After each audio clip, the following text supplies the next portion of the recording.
WhatsApp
ये rotate कैसे होगा? इसका ऑप्शन क्या है रोटेशन का? हेलो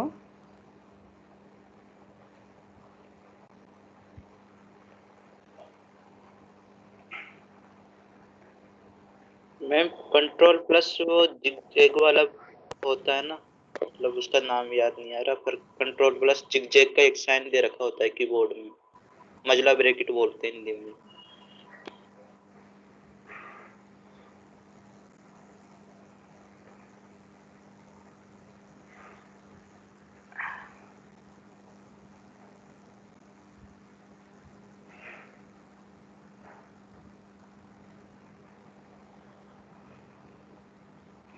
ऐसे आ रहा है समझ में?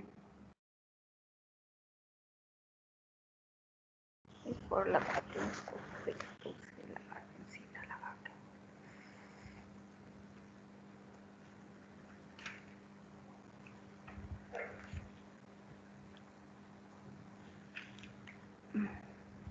मैम ये 3 डॉट दे रखे हैं ना, इसमें से देख लो, इसके अंदर हो सकता है ये डिलीट शेयर और किया क्या? सेव हो सकता है यहाँ पर 3 डॉट में रोटेशन का दे रखा हो, क्रॉप एंड रोटेशन।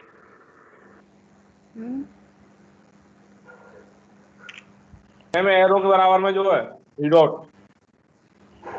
हाँ, इसको मैंने ओपन कर दिया ना, हो कहाँ रहा है, कुछ दिखा नहीं रहा। तो डाउनलोड करने का ऑप्शन, डाउनलोड करके करो।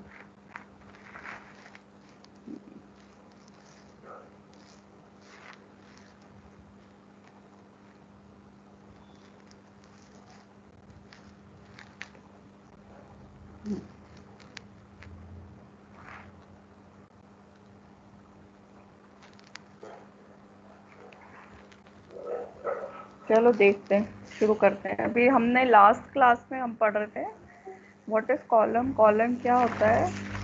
तो कॉलम में हमने देखा it is a compression member, है ना। The mode of failure in column is due to either buckling और due to crushing. And what are the loads applied on the column? The nature of the load applied on the column is compressive. And we have studied that column can have many types of supports, but we will study it in terms of 4 types of end supports.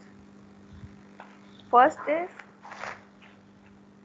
column with both ends fixed.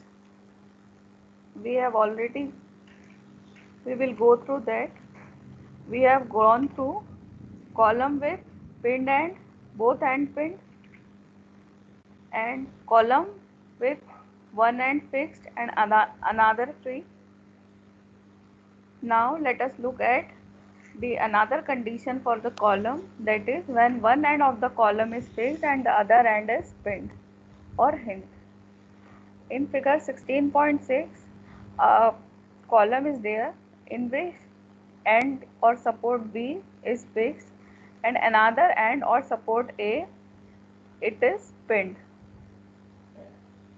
So what is given in this figure 16.6 shows a column AB of length L whose ends A is hinged while its another end is fixed. अब क्या किया है इस column में, at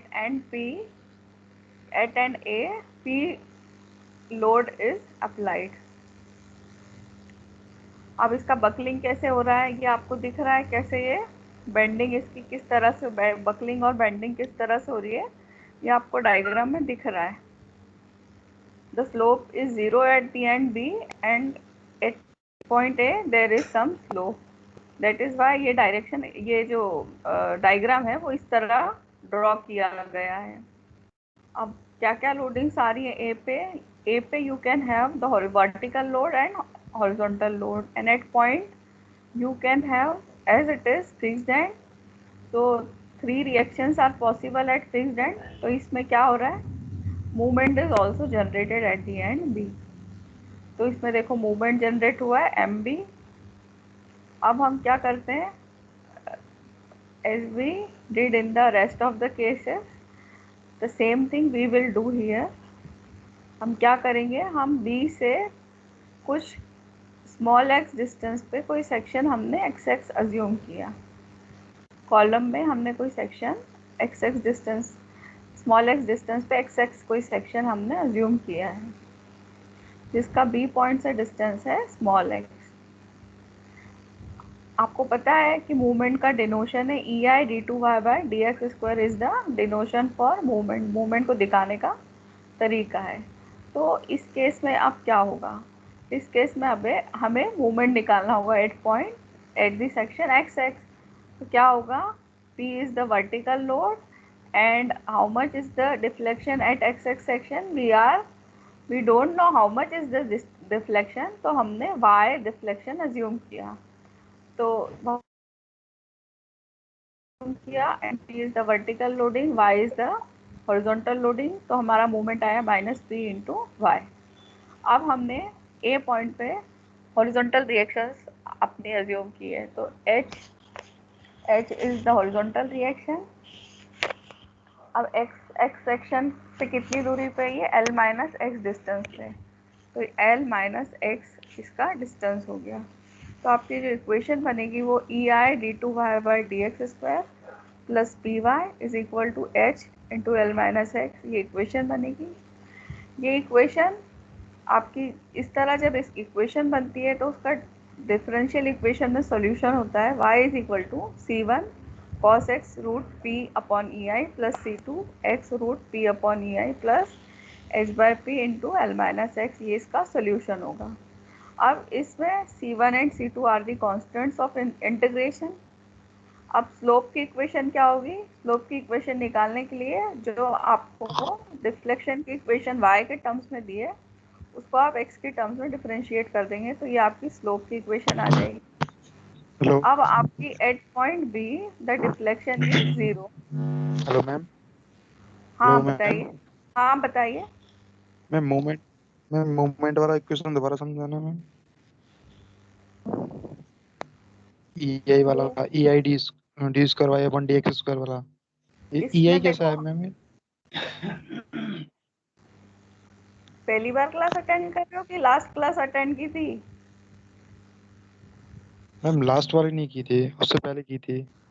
हाँ तो ये last हमने ये शुरू किया था लास्ट क्लास में। टॉपिक मैंने आपको बताया सिंपल बेंडिंग जब हम पढ़ेंगे तो हम पढ़ेंगे कि कैपिटल एम और bending moment is equal to E I D two Y by D X square.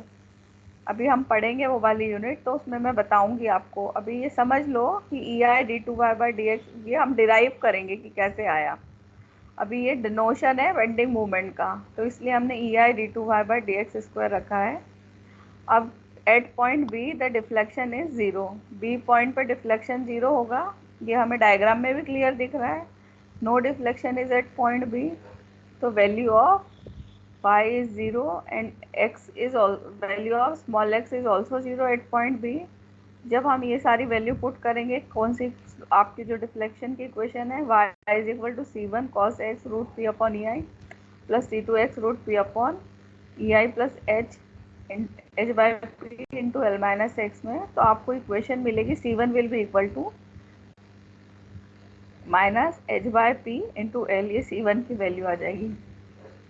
अब बी पॉइंट पर भी हम आपका डिफ्लेक्शन इज ऑल्सो 0। मैंने बताया था स्लोप और डिफ्लेक्शन दोनों 0 हो रहा है फिक्स एंड पे, तो X is equal to 0 and Y is also equal to 0। तो x is equal to 0 and for slope dy by D X is denotation, तो dy by D X is equal to 0। तो ये value हम put कर देंगे कौन सी slope, जो आपकी स्लोप वाली इक्वेशन है जो आपने डिफरेंशिएट करके निकाली है उसी में, तो आपकी ये इक्वेशन बनेगी C two will be equal to H by P root E I upon P. अब एट दी ए पॉइंट पे हम देख रहे हैं कि डिफ्लेक्शन इज 0। डिफ्लेक्शन दिख रहा है आपको कि ए पॉइंट पे there is no deflection, deflection is 0। तो क्या हो जाएगा x, अब हम इक्वेशन ले रहे हैं डिफ्लेक्शन की, x की वैल्यू l हो जाएगी। So x we will put x is equal to l and y is equal to 0। Putting this value in the deflection equation हमें क्या मिलेगा, हमें ये जब हम C1 और C2 की वैल्यू भी रख देंगे इक्वेशन में तो हमें ये वाली जो है रिलेशनशिप ऑब्टेन होगा। tan L root P upon E I is equal to L to under root P upon E I. The solution to this equation is L root P upon EI is equal to 4.5 radians. ये जैसे हम पहले cases में निकालते थे उसी तरह इस वाले केस में निकलेगा ये।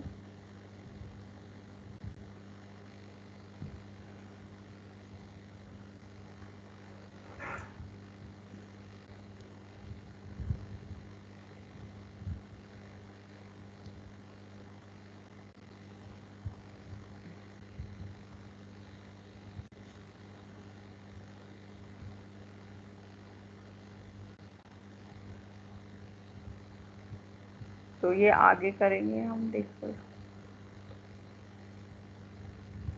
इसको सॉल्व किया तो ये इक्वेशन हमारे p का जो फॉर्म है वो 2 pi square E I upon L square आपकी इक्वेशन बनेगी जब आपका एक एंड फिक्स होगा और एक एंड आपका हिंज होगा। अब हम पढ़ रहे हैं दोनों आपके एंड्स फिक्स्ड होंगे तो उस केस में क्या होगा। तो ये डायग्राम देखो, सबसे पहले 16.7 आपका डायग्राम है जब आपका दोनों एंड फिक्स्ड होंगे, ए भी फिक्स्ड है बी भी फिक्स्ड है। अब इसमें देखो पी लोड अप्लाई किया है, m is the moment obtained at both the ends. As in this case both the ends are fixed, तो इस केस में क्या होगा। अभी देखो ए बी क्या है आपका